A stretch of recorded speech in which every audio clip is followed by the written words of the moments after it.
Good morning students. मानव एवं प्रकृति के मध्य अंतर संबंध के आधार पर 3 अवधारणाएं दी गई हैं, जिसमें पहली है निश्चयवाद, दूसरी संभववाद और तीसरी है नवनिश्चयवाद। आज की इस वीडियो में हम निश्चयवाद के बारे में पढ़ेंगे। निश्चयवाद या पर्यावरण नियतिवाद। पर्यावरण नियतिवाद को निश्चयवाद, पर्यावरणवाद, प्रकृतिवाद के नाम से भी जाना जाता है। पर्यावरणवाद के प्रणेता जर्मन भूगोलवेत्ता फ्रेडरिक रेटजेल हैं। नियतिवाद के अनुसार प्रकृति सर्वेसर्वा है तथा मानव की स्थिति गौण है। यानी जो भी नियतिवाद है इसको 3 अलग अलग नामों से जाना जाता है: निश्चयवाद, पर्यावरणवाद, प्रकृतिवाद। और इसके जो प्रणेता हैं वो जर्मनी के हैं, रेटजेल हैं, फ्रेडरिक रेटजेल हैं। और इस जो अवधारणा है इसके अंतर्गत प्रकृति को सर्वश्रेष्ठ सर्वोपरि माना है, जो कि मानव को उसके अधीन, दास एवं गौण माना है। मानव की सभी गतिविधियां प्रकृति नियंत्रित होती हैं। मनुष्य की निर्णय शक्ति भी पर्यावरण से प्रभावित होती है।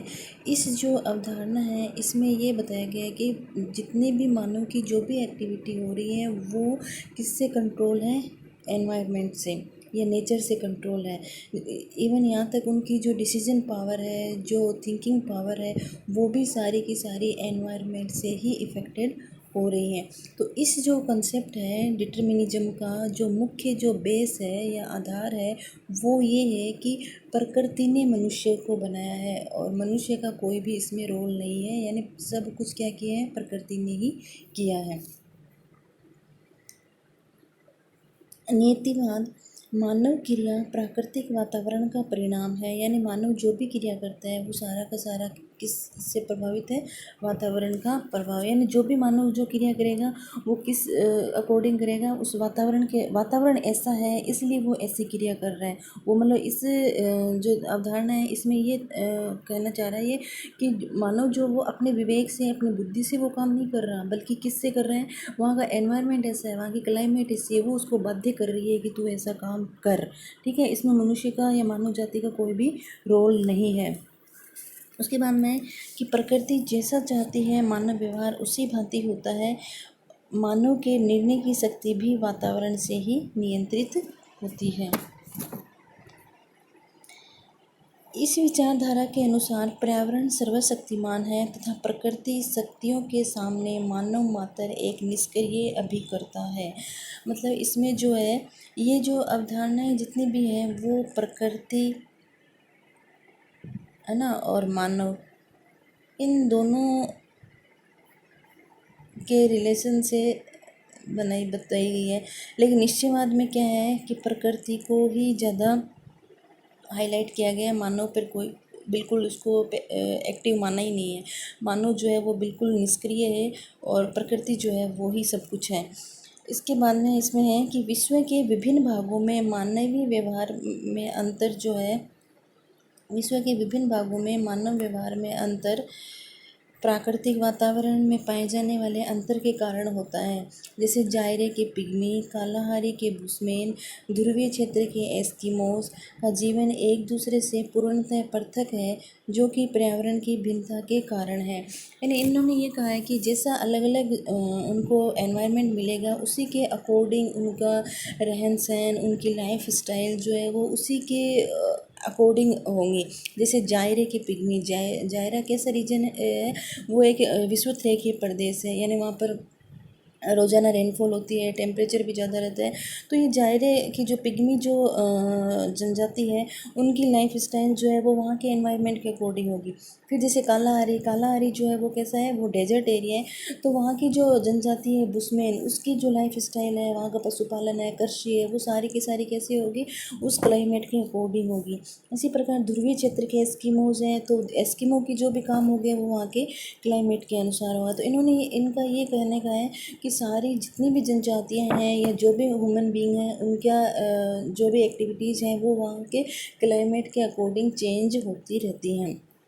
मानव भूगोल में पर्यावरणवाद की अवधारणा प्रारंभिक समय से ही प्रचलित है। यूनानी, अरब, जर्मन विद्वानों ने इस संबंध में अपने अपने विचार प्रस्तुत किए हैं। अब सबसे पहले अरस्तु अरस्तु ने क्या कहा है कि शीत प्रधान जलवायु के लोग कैसे होते हैं, ब्रेव, बहादुर होते हैं, शक्तिशाली किंतु मंद बुद्धि के होते हैं, और ग्रीष्म प्रधान वाले बुद्धिमान होते हैं किंतु डरपोक होते हैं, कमज़ोर होते हैं, और शीतोष्ण जलवायु वाले लोग जो होते हैं बुद्धिमान और बहादुर होते हैं। यानी शीत प्रधान वाले क्या होते हैं, वो हार्डवर्क करते हैं, वो बहादुर होते हैं, जबकि ऐसा नहीं है कि वो कोई वहाँ पर कोई ऐसी काम नहीं करते जैसे कोई ना व्यापार का काम करना हो, या मतलब इस हिसाब से नहीं, तो वो ज़्यादा ना तो कनिंग होंगे और ना वो ज़्यादा बुद्धि वाले होंगे। जबकि ग्रीष्म वाले होते हैं वो बुद्धिमान होते हैं, वो ज़्यादा हार्डवर्क नहीं कर पाते, जब बुद्धि ज़्यादा होती है उनकी। और शीतोष्ण जलवायु वाले जो होते हैं, इनमें दोनों तरह का है, शीत प्लस उष्ण का कॉम्बिनेशन है शीतोष्ण, तो इसमें दोनों तरह के लोग होंगे, बुद्धिमान भी होंगे और बहादुर भी होंगे। मोंटेस्क्यू ने भी जो अपना जो दिया है निष्कर्ष दिया है, उस उन्होंने भी जो है क्लाइमेट को ही कहीं ना कहीं ज़्यादा मतलब एम्फेसाइज किया है। उन्होंने भी क्लाइमेट को ही ज़्यादा इफ़ेक्टिव बताया है। उन्होंने कहा है कि शीत प्रधान के जो लोग होते हैं वो ताकतवर होते हैं, साहसी होते हैं, कम अंधविश्वासी होते हैं, कम चालाक होते हैं, है ना। चालाक तो वो कम होंगे क्योंकि वहाँ पर कोई ऐसी कोई एक्टिविटी नहीं हो रही होती है, वो वहाँ पर जो भी बोलेंगे वो स्पष्ट बोलेंगे। और ग्रीष्म प्रधान वाले जो जलवायु वाले लोग जो होते हैं वो आलसी होते हैं, कमज़ोर होते हैं, अकर्मण्य होते हैं और कायर होते हैं, क्योंकि क्लाइमेट ऐसी है, ज़्यादा वो काम कर नहीं पाएंगे गर्मी की वजह से, तो वो आलसी, उनका नेचर जो है वो आलसी हो जाता है। उसके बाद में आते हैं अरब के अलमसूदी हैं। इन्होंने ये कहा है कि सीरिया जल की उपलब्धता वाले लोग जो हैं वो प्रशंसित होंगे, विनोदी होंगे, और शुष्क प्रदेश के लोग जो होंगे वहाँ पर जल की अनुपलब्धता होगी तो वो चिड़चिड़ा स्वभाव का होगा। यानी अरब के जो अलमसूदी जो थे, उन्होंने कहीं ना कहीं मतलब प्रकृति में जो रिसोर्सेज अवेलेबल हैं उनका मनुष्य की हैप्पीनेस से क्या रिलेशन है, उसको उन्होंने बताया कि जहाँ पर पूरे रिसोर्सेज मिल रहे होंगे वहाँ की पॉपुलेशन क्या होगी, वो हैप्पी रहेगी। जबकि जहाँ पर रिसोर्सेज कम होंगे, जैसे मान लो डेजर्ट एरिया है, वहाँ पे पानी नहीं है, तो वहाँ के लोग क्या होंगे, उन को मतलब पानी की व्यवस्था करने के लिए मतलब पूरे टाइम वो बिजी रहेंगे, मेंटली वो प्रेशर रहेंगे, तो उनका स्वभाव कैसा हो जाएगा, चिड़चिड़ा स्वभाव हो जाएगा। ठीक है। उसके बाद में है कांट महोदय। कांट महोदय ने भी यही कहा है कि जो ये न्यू हॉलैंड के लोग हैं उनको देखने के लिए सर पीछे झुकाकर पीठ से लगा लेते हैं। तो इसके पीछे का लॉजिक ये है कि मतलब वहाँ मक्खियाँ ज़्यादा पाई जाती हैं, तो वो मक्खियाँ आँखों में ना गिर जाए, इनसे बचाव के लिए वो क्या करते हैं कि ना पीछे देखना होता है, तो वो आँखों को झुका कर फिर ऐसे करते हैं। तो ये एक्टिविटी कई दिनों तक चलती रही, तो इससे क्या हुआ, उनकी जो आँखें हैं उनकी वो भी उनकी भी साइज़ जो है वो छोटी हो गई। जैसे मान लो कोई भी किसी भी बॉडी पार्ट्स के किसी भी ऑर्गन्स का जितना यूज करते हैं वो उसी के अकॉर्डिंग उसकी ग्रोथ है, या अगर उसका नहीं कर रहे हैं तो थोड़े दिनों में विलुप्त भी हो जाता है। जैसे एग्जाम्पल जो था वो जिराफ का था। पहले जिराफ क्या था, खूब जो नीचे जो घास फूस होती थी उसी पे डिपेंड रहता था, लेकिन धीरे धीरे फिर वो घास फूस में कमी होने लगी और ना ऊपर की जो बड़े बड़े प्लांट्स था उनको खाने लगे, तो धीरे धीरे उसकी गर्दन की लंबाई जो है वो बढ़ गई। हाँ, हो ये है कि ये जो चेंजेस होते हैं उनमें कई पीढ़ियाँ लग जाती हैं, लेकिन जिस धीरे धीरे पीढ़ी दर पीढ़ी जो है वो चेंजेस आते हैं। मनुष्य एवं अन्य जीव स्थान विशेष के पर्यावरण के अनुकूल परिवर्तित होते हैं। उन्होंने ये भी कहा है चाहे वो मनुष्य हो या कोई भी जीव हो, वो स्थान विशेष के अकॉर्डिंग चेंजेस होता रहता है। ये इसका एग्जांपल मैंने उसमें भी दिया था, प्रिंसिपल ऑफ ह्यूमन ज्योग्राफी में बताया था। जैसे कोई यूरोपियन लोग हैं, वो माइग्रेट करके इंडिया में आते हैं, और इंडिया के भी कौन से पार्ट में आते हैं, साउथ में आते हैं। तो साउथ में आते हैं तो वहाँ के क्लाइमेट से, वहाँ की ह्यूमिडिटी से, मतलब वो उनकी जो स्किन का जो कलर है वो धीरे धीरे क्या हो जाता है, वो डल होने लगता है। तो इसमें इस तरह के चेंजेस में काफ़ी टाइम लगता है। तो इस प्रकार के जो ये अनवांटेड चेंजेस होते हैं वो भी वहाँ पर एनवायरनमेंट से ही इफ़ेक्टेड होते हैं। तो इसी प्रकार जैसे इन्होंने एग्जांपल दिया, जैसे भूरी गिलहरी है, तो वो साइबेरिया के जो प्रदेश है वहाँ पर कैसी हो जाती है, मटमैली हो जाती है। तो इसमें कांट महोदय ये कहना चाहते हैं कि केवल यही नहीं कि ह्यूमन बीइंग की जो एक्टिविटीज़ है, उनकी जो मतलब सोचने की जो शक्ति है वो ही केवल इफ़ेक्टेड नहीं होती है, इसके साथ साथ में फिजिकल भी उनमें चेंजेस आते हैं, बॉडी में भी चेंजेस जो हैं वो एनवायरनमेंट के अकॉर्डिंग आते हैं। इसके बाद में है फ्रेडरिक रेटजेल। इन्होंने नियतिवाद, डार्विनवाद, मतलब जैविक राज्य सिद्धांत के आधार पर ही ये दिया था। योग्यतम की उत्तरजीविता जो सिद्धांत है, यानी सर्वाइवल ऑफ द फिटेस्ट, यानी इनमें यही कहा गया है कि जो जिस जीव ने जिस एनवायरनमेंट में अपने आप को एडेप्टेशन कर लिया है ना, यानी अनुकूल हो गया वो उसके अकॉर्डिंग, तो वो सर्वाइव कर लेगा। जैसे अपने उसमें तीसरा जो सिद्धांत था ह्यूमन ज्योग्राफी का, एडजस्टमेंट का सिद्धांत, उसमें दोनों लिए थे, एडेप्टेशन भी था, मॉडिफिकेशन भी था। तो मॉडिफिकेशन में तो क्या होता है कि मानव जो है, अगर उसको वो चीज़ वहाँ की सूट नहीं हो रही है तो वो उसको अपने अकॉर्डिंग उसमें कुछ मॉडिफाई करता है, उसमें मॉडिफिकेशन करता है। तो वो तो ह्यूमन बीइंग के खुद की माइंड की उपज हो गई, उसकी खुद का डिसीजन हो गया। तो वो वाला मॉडिफिकेशन जो है वो निश्चयवाद में नहीं होगा, वो किस में आएगा, संभववाद में आएगा। निश्चयवाद में केवल ये बताया गया है कि ह्यूमन बीइंग कुछ भी चेंजेस नहीं करता, वो केवल एडेप्टेशन, उसके पास केवल एक ही वो हथियार है कि वो वहाँ पर एडेप्टेशन कर ले। अगर उसको सर्वाइव करना है तो वो उसके अकॉर्डिंग जैसा वातावरण है उसमें ढल जाए। अगर वो उसमें नहीं ढल पाता है तो वो वहाँ पर जो है वो सर्वाइव नहीं कर पाएगा। मनुष्य विकास में परिणामजनक है, वह सर्वोच्च जीव है, वह अपने अनुकूल परिस्थितियों का चयन करता है और प्राकृतिक वातावरण से अपनी क्षमता के अनुसार समायोजन करता है। मानव इतिहास और विकास प्राकृतिक वातावरण द्वारा ही प्रभावित होते हैं। इसके बाद में है, इसके साथ साथ में जैसे हमबोल्ट ने भी अपनी बुक जो थी वो कॉस्मोस में प्रकृति को ही ज़्यादा महत्वपूर्ण बताया है। कॉस्मोस में भी उन्होंने ये लिखा था कि पर्यावरणीय जो शक्ति है वही सर्वश्रेष्ठ है। इसी प्रकार रिटर ने भी अपनी बुक यूरोप में जो है वो भी उन्होंने भी प्रकृति को ही सर्वश्रेष्ठ बताया था। ये जो नीतिवाद की जो संकल्पना है ये 1911 में अपने पीक पॉइंट पे पहुंची, जब रेटजेल की शिष्या सिंपुल ने अपनी पुस्तक भौगोलिक वातावरण के प्रभाव में नीतिवाद का प्रबल समर्थन किया। सिंपुल जो थी उसने मनुष्य को पृथ्वी तल की उपज बताया। सैंपुल ने प्राकृतिक वातावरण का नियंत्रण मनुष्य के केवल भोजन, वस्त्र, मकान एवं आर्थिक उद्योग पर ही नहीं, वरन उनके विचारों, भावनाओं एवं धार्मिक विश्वासों पर भी बताया। सैंपुल ने ये कहा कि नेचर जो है वो केवल उनके रहन सहन को, उनकी जो भी आर्थिक गतिविधि हैं उन्हीं को केवल प्रभावित नहीं करता, बल्कि उनकी थिंकिंग पावर को, उनके इमोशंस को, उनके रिलीजन को, सबको जो है वो कहीं ना कहीं प्रभावित करता है। उन्होंने भी बताया जैसे मान लो कोई भी तटीय जो कोस्टल प्लेन है या तटीय भागों पर जो भी रहते हैं, लोग रहते हैं, तो वो कैसे होंगे, वैसे वो बहुत ही वीक होंगे, लेकिन उनकी जो भुजाएं होंगी वो बलशाली होंगी। क्यों होंगी, क्योंकि वो आसानी से क्या कर सकें, नाव की पतवार को वो आसानी से संभाल सकें। इसी प्रकार अगर मान लो कोई डेजर्ट है या कोई घास का मैदान है, वहाँ के जो लोग होंगे वो कैसे होंगे, वो बड़े एरिया में होंगे, वहाँ पर किसी दूसरे लोगों का आना जाना नहीं होगा, तो उनके पास जो विचार हैं, जो अपने आइडियाज़ हैं, वो वही रखेंगे, क्योंकि उनको कोई नया विचार मिलेगा नहीं। तो वो धीरे धीरे जो अपने विचार है वो इतने रूढ़िवादी हो जाएंगे कि अगर उनको कुछ इनोवेशन करना चाहेंगे, अगर कुछ उनको नया कुछ बताना चाहेंगे, तो वो उनको जल्दी से एक्सेप्ट भी नहीं कर पाएंगे। जबकि तटीय किनारों के पे जो लोग हैं, यहाँ पर कई लोगों का आना जाना रहता है, ये कई लोगों के संपर्क में आते हैं, तो ये इनको नए नए आइडियाज़ मिलते हैं, तो इनका दिमाग में कई कई तरह के आइडिया होते हैं।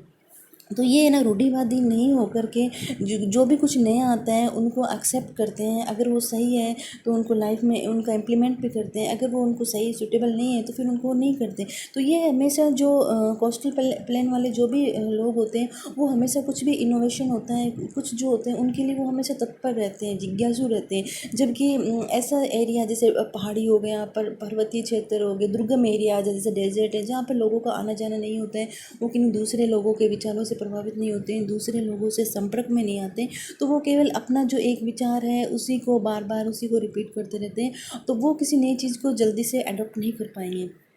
सैंपल जो थी उन्होंने जो ये पर्यावरण का जो इफ़ेक्ट है उसको 4 भागों में बताया था। जैसे वो मनुष्य के फिजिकल चेंजेस भी करेगा, उनका मेंटली चेंजेस भी करेगा, इकोनॉमिकल चेंजेस भी करेगा, और उनकी जो एक्टिविटीज़ है उनको भी वो कहीं ना कहीं जो है वो इफ़ेक्टेड हो करेगा।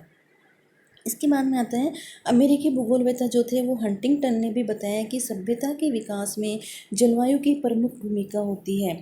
यानी इन्होंने भी जो अपनी बुक थी सिविलाइजेशन एंड क्लाइमेट जो थी, यानी क्लाइमेट से ही कहीं की सिविलाइजेशन जो है वो बनती है, तो इन्होंने भी ये बताया है कि विश्व के विभिन्न भागों में जलवायु एवं मानवीय क्रियाकलाप संबंधित हैं। उन्होंने स्पष्ट किया कि समशीतोष्ण जलवायु क्षेत्रों में स्वास्थ्य, शक्ति, सभ्यता का उच्च स्तर पाया जाता है। इसके विपरीत उष्ण जलवायु वाले क्षेत्रों की जलवायु वहाँ के निवासियों को सुस्त, आलसी बनाती है। यानी इन्होंने भी कहीं ना कहीं क्या कहा है कि क्लाइमेट जो है वो ही मानव के विकास को, उनको सब चीज़ों को वही प्रभावित करती है। जैसे मान लो डेजर्ट के लोग हैं, है ना, तो वहाँ पर टेम्परेचर भी ज़्यादा होती है, गर्मी भी ज़्यादा पड़ती है। तो इस के बचाव के लिए वहाँ के लोगों ने क्या है, सर को गर्मी से बचाने के लिए वहाँ के लोगों ने वहाँ पर पगड़ी या साफ़ा पहनना कर दिया। तो वहाँ के मतलब क्लाइमेट से ही वहाँ के क्या कल्चर में क्या आया, साफ़ा पहनना, पगड़ी पहनना। तो इनका जो है वो कहीं ना कहीं यही है कि जो भी कल्चर बनता है वो वहाँ के क्लाइमेट का ही नतीजा होता है। जैसा क्लाइमेट होगा वैसा वहाँ का कल्चर जो है बन जाएगा। तो फिर ये जो निश्चयवाद की अवधारणा थी वो धीरे धीरे क्या हुई, इस पर भी आरोप लगने लग गए या इसका भी विरोध होने लग गया कि ये मतलब ज्योग्राफी जो है वो मानव और ह्यूमन, अगर दोनों के कॉम्बिनेशन की स्टडी ही ज्योग्राफी है, इसमें केवल इन दोनों को अलग कर दिया जाए, क्या केवल प्रकृति का अध्ययन किया जाए, तो ये भी कहीं वो है वो सही नहीं होगा। तो इसमें ये कहा गया है कि हाँ, मनुष्य केवल दास नहीं है, वो भी अपनी बुद्धि का यूज करते हैं, और जो जितनी उनको पॉसिबिलिटीज़ मिलती है या जो भी उनको प्रकृति द्वारा दिया जाता है वो उनमें अपने बुद्धि के अनुसार उनको चूज करता है और उनमें परिवर्तन लाने की क्षमता वो है वो रखता है। इसके बाद में आता है नीतिवाद की आलोचना। आलोचना जो थी वो 20वीं सदी के मध्य में नीतिवाद की आलोचना होने लगी थी। मानवीय कार्यों को भी मान्यता मिलने लगी। इसे एक पक्षीय अतिवादी विचारधारा कहा जाने लगा कि 20वीं सदी में कहा कि ये सही नहीं है कि किसी एक ही एस्पेक्ट को आप छुओ, दूसरे एस्पेक्ट को बिल्कुल अनटच रखो। तो ये इसलिए इसका विरोध भी किया जाने लगा था। और जो रेड जेल जो थे और उसकी शीशा सैंपल, उन्होंने भी ये एक्सेप्ट कर लिया था कि केवल मतलब मानव जो है वो प्रकृति का उस पर पूरा नियंत्रण न होकर के ये नहीं कह सकते कि प्रकृति जो है मानव पर पूरा नियंत्रण करती है, बल्कि हाँ ये कह सकते हैं कि वो प्रभावित करती है, बल्कि ये नहीं कह सकते कि वो पूरा का पूरा वो अपनी इच्छा से उसको करवा लेगी। जैसे उन्होंने ये एग्जांपल भी दिया था, जैसे मान लो टुंड्रा प्रदेश है, तो टुंड्रा प्रदेश के क्लाइमेट कैसी है, वहाँ पर भी बर्फ़ रहती है, जबकि इधर जो है वो कनाडा है, साइबेरिया है, वो उनकी क्लाइमेट और टुंड्रा की क्लाइमेट बिल्कुल सिमिलर है। फिर भी वहाँ के लोग जो भी जनजाति रहती है, जैसे एस्किमो हुए, लेप्च हुए, चुकची हुए, उनकी जो एक्टिविटीज़ हैं उनमें भिन्नता मिलती है। तो फिर जब क्लाइमेट सेम है तो फिर इन जनजातियों की एक्टिविटीज़ में भिन्नता क्यों मिलती है? तो कहीं ना कहीं ह्यूमन बीइंग का भी जो माइंड है उसने भी काम किया होगा ना, तभी तो इसमें ये जो है विविधता आई है, अन्यथा विविधता क्यों आती। तब इस बात को भी स्वीकार किया गया है कि केवल ये नहीं कह सकते कि पर्यावरण ही उनके रहन सहन को, लाइफ स्टाइल को इफेक्टेड करती है, बल्कि ह्यूमन बीइंग की जो सोचने की पावर है, उनका जो विवेक है, वो भी जो है वो प्रभावित करता है। मानव पर्यावरण की कोई कठपुतली नहीं है, वरन वह भी आर्थिक व सामाजिक ढांचे के निर्माण में सक्रिय भूमिका निभाता है। विज्ञान एवं प्रौद्योगिकी के विकास के साथ मनुष्य को पर्यावरण को प्रभावित करने की क्षमता बढ़ गई है। ये उन्होंने कहा कि ये नहीं है कि केवल मानव जो है पर्यावरण जैसा कहेगा उसकी वो पपेट है, वो उसको नचाता रहे, वैसा कुछ नहीं है, बल्कि मानव भी अपनी जैसा उसको मिलेगा, जैसा उसने देखा होगा, उसके अकॉर्डिंग वो अपनी नॉलेज के अकॉर्डिंग जो है वो उस पर्यावरण में जो है वो उनको प्रभावित करेगा, या उसमें जो भी चेंजेस लाना है वो चेंजेस करेगा। जैसे क्या क्या किए हैं, मानव ने प्रकृति में कई रूपांतरण किए हैं। जैसे वैज्ञानिकों ने उच्च अक्षांशों में भी गेहूँ उगा लिया, जबकि वहाँ पर पॉसिबल नहीं था उस क्लाइमेट में, लेकिन फिर भी उन्होंने मतलब उस वैसा क्लाइमेट वहाँ पर अवेलेबल करवा के उन्होंने गेहूँ लगा लिया। उर्वरक का प्रयोग से प्रति एकड़ उपज में वृद्धि कर दी, यानी जो बिल्कुल उपजाऊ मिट्टी नहीं थी वहाँ पर भी उन्होंने उर्वरक का यूज़ ले लेके उनकी जो है क्रॉप्स के प्रोडक्शन में जो है खूब बढ़ोतरी की है। यही नहीं, इसके साथ साथ जैसे पश्चिमी राजस्थान है वो बिल्कुल सूखा है, लेकिन वहाँ पर भी उन्होंने आईजीएनपी नहर द्वारा क्या किया है, जो बिल्कुल सूखा था वहाँ पर भी उन्होंने इतनी क्रॉप्स का प्रोडक्शन कर दिया कि अब वो भी जो है वो अन्न भंडार में कन्वर्ट हो गए हैं। तो इसी के साथ मतलब ये कह सकते हैं कि मनुष्य ने भी अपने ज्ञान से जो है, जो ऐसी परिस्थितियाँ थी या ऐसा वातावरण था जिसको जहाँ पर कुछ भी नहीं उपजाया जा सकता था, वहाँ पर भी उन्होंने बिल्कुल वहाँ की एनवायरनमेंट को चेंज कर दिया है उन्होंने। डिमोलिंस ने भी स्वीकार किया है कि मानव ऐसी मसीह नहीं है जिसकी कोई अभिलाषा नहीं है। उसके जन्म स्थान की परिस्थितियाँ यदाकदा उसे नियंत्रित या उदासीनता लिए हुए शिष्य के सदृश पाती हैं। ये नहीं है कि वो मतलब कुछ नहीं है, वो भी अपने विवेक से कुछ ना कुछ करता है। रिचर्ड हार्टसॉन ने पर्यावरणवाद को इस आधार पर अस्वीकार कर दिया कि यह प्रकृति तथा मानव को अलग करता है और भूगोल विषय की मूलभूत एकता को नष्ट करता है। तो इन्होंने हार्टसॉन ने ये कहा कि भूगोल का केवल ये एम नहीं है कि वो केवल दोनों को अलग कर दे, उसका ये है कि दोनों दोनों के इंटररिलेशन के स्टडी जो है वही है। तो इससे इसकी जो एकता है वो नष्ट हो रही है। इसी प्रकार 20वीं सदी तक आते आते मनुष्य के कार्यों का व्यापक प्रभाव पर्यावरण पर दिखने लगा, जिससे फ्रांसीसी विचारकों ने प्रबल नियतिवाद को अस्वीकार कर दिया। जो फ्रांसीसी थे उन्होंने नियतिवाद को बिल्कुल नकार दिया, बिल्कुल विरोध किया, बिल्कुल मतलब अस्वीकार किया, और उन्होंने बताया कि पर्यावरण मात्र केवल संभावनाएं प्रदान करता है और उन संभावनाओं का स्वामी कौन है? मानव है। तो जो ये फ्रांसीसी भूगोलवेत्ता थे उन्होंने ये कहा कि ये कहना मतलब उचित नहीं है कि केवल प्रकृति ही सब कुछ है। मनुष्य ने भी प्रकृति में इतने चेंजेस लाए हैं, तो ये ज़रूर कह सकते हैं कि हाँ, प्रकृति जो है वो कई संभावनाएं देती है और मनुष्य जो है वो उनको अपने हिसाब से उनको चूज करता है और उनका उपयोग करता है आगे। अब उसमें यह है कि प्रकृति जो है वो मानव के सामने बहुत सारी ऐसी परिस्थितियाँ प्रस्तुत कर देते हैं, तो जिससे वो जिसमें से कई तो मनुष्य के लिए अनुकूल होती हैं, कई जो होती हैं वो प्रतिकूल भी हो सकती हैं। तो मानव क्या करता है, अब उन अपनी जो भी विवेक है या अपनी बुद्धि के आधार पर उन विचारधाराओं का अपने अनुसार उपयोग करता है और अपनी जो भी महत्वाकांक्षाएं हैं या जो भी इच्छाएं हैं उनको वो पूर्ण करता है। तो ये जो था वो नीतिवाद की अवधारणा थी। तो नीतिवाद में अगर अपने को एक लाइन में स्पष्ट रूप से समझना हो तो क्या है कि नीतिवाद वह अवधारणा है जिसमें प्रकृति को ही सर्वश्रेष्ठ माना है और मानव को उसका दास माना है या गौण माना है। इसके अंतर्गत ये है कि प्रकृति ही मानव के रहन सहन को, जीवन स्तर को जो है वो यही निर्धारित करती है कि कैसा उसका रहन सहन होगा, कैसा उसकी सोचने की क्षमता, सब का सब जो है प्रकृति ही निर्धारित करती है। ठीक, थैंक यू।